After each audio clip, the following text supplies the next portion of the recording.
সচিবদের নির্দেশে গেজেট প্রকাশ ও ১০০% বেসিক বৃদ্ধি, ২০,০০০ টাকা সহ ২টি সুখবর ঘোষণা। তারেক রহমান এই বিষয়ে যা বললেন। সচিবদের নির্দেশে অবশেষে অনুপাত আকারে বেতন বৃদ্ধির নতুন সিদ্ধান্ত নিলেন তারেক রহমান। গতকাল তারেক রহমান ও অর্থমন্ত্রী আমির খসরুর একটি বৈঠক অনুষ্ঠিত হয়েছে। এখানে উপস্থিত ছিলেন বিভিন্ন পর্যায়ের সচিব। তারা স্পষ্ট ভাষায় বলেন, যদি অনুপাত আকারে বেতন বৃদ্ধি করা না হয় তাহলে কোনোভাবেই আর পরবর্তীতে নবম জাতীয় বেতন স্কেল কার্যক্রমগুলো খুব একটা গুরুত্বপূর্ণ ভূমিকা রাখতে সহায়ক হবে না। যেহেতু দীর্ঘ ১১ বছর পর বেতন স্কেল বাস্তবায়ন হতে যাচ্ছে, তাই তার সকল কিছুর সামঞ্জস্যতার উপর নির্ভর করে পরিসমাপ্তি ঘটানো হবে। দেশ সংস্কারের দায়িত্ব শুধুমাত্র দেশের অর্থনৈতিক উন্নয়ন নয়, সাধারণ জনগণ থেকে শুরু করে যারা সরকারি কর্মচারী আছেন তাদের জন্য থাকছে গুরুত্বপূর্ণ সিদ্ধান্ত। পে কমিশনের একজন ঊর্ধ্বতন কর্মকর্তা স্পষ্ট ভাষায় বলেন, আমরা যথাসাধ্য চেষ্টা করছি এবং বেতন স্কেল বাস্তবায়নের জন্য চূড়ান্ত সীমারেখায় পৌঁছেছি। যেহেতু অনুপাত আকারে বেতন বৃদ্ধি করা হচ্ছে, তাই অনুপাত নির্ধারণ করা হয়েছে ১:৫। প্রাথমিকভাবে আগের সিদ্ধান্ত মোতাবেক পূর্বের বেতন স্কেলের মতো অনুপাত ছাড়াই বেতন বৃদ্ধির চূড়ান্ত সিদ্ধান্ত ছিল, কিন্তু পরবর্তীতে এটি পরিবর্তন করার মাধ্যমে অন্তর্বর্তীকালীন সরকার অনুপাত আকারে বেতন বৃদ্ধির সিদ্ধান্ত গ্রহণ করেন।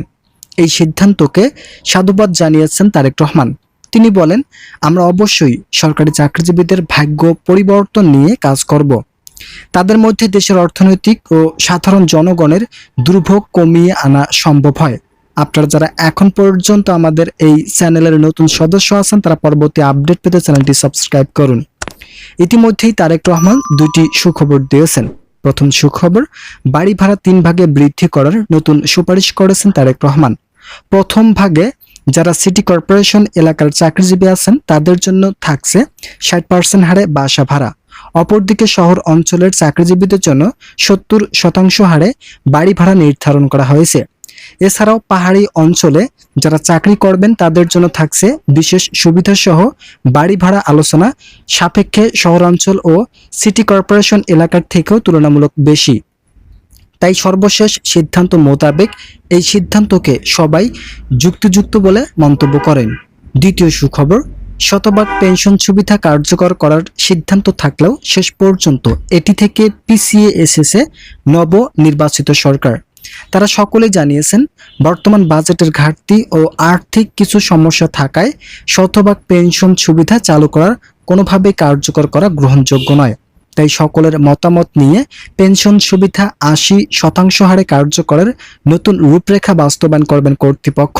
নাম অপ্রকাশিত রাখা শর্তে একজন ঊর্ধ্বতন কর্মকর্তা বলেন, অবসরকালীন সুযোগ সুবিধা বৃদ্ধি করা না হলে যারা চাকরি থেকে অবসরে যাবেন তাদের পরবর্তী অর্থনৈতিক অবস্থা খুবই করুণ হয়ে দাঁড়াবে।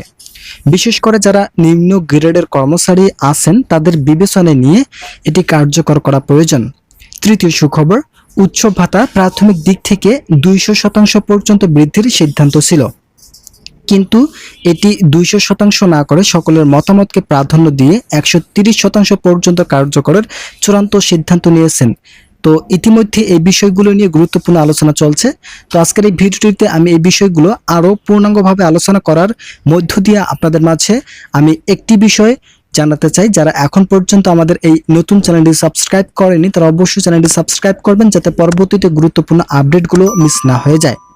সাংবাদিকরা যখন তারেক রহমান ও অর্থমন্ত্রী আমির খসরুকে জিজ্ঞেস করেন যে কবে থেকে নবম জাতীয় বেতন স্কেল কার্যকর হবে, তখন তারা বলেন, আমরা ঈদের আগেই সকল কার্যক্রম বাস্তবায়নের জন্য চেষ্টা চালিয়ে যাচ্ছি।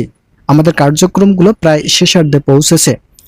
যদি ঈদের আগে এটা কার্যকর করা না হয় তাহলে পরবর্তীতে মোট কথা জুনের মধ্যেই এটি কার্যকরের সমস্যা বিষয়গুলো নিয়ে আলোচনা করা হয়েছে। আমরা আশাবাদী সরকারি কাজ ও সাধারণ জনগণের সহায়কপূর্ণ ভূমিকা ব্যাপক সমস্যা তৈরি করবে। তাই সরকারি চাকরিজীবীদের কাছে সহায়কপূর্ণ আচরণ চেয়ে আগামী ঈদের মধ্যে সকল কার্যক্রম বাস্তবায়নের নতুন সুপারিশের কথা বিষয়গুলো তুলে ধরেন।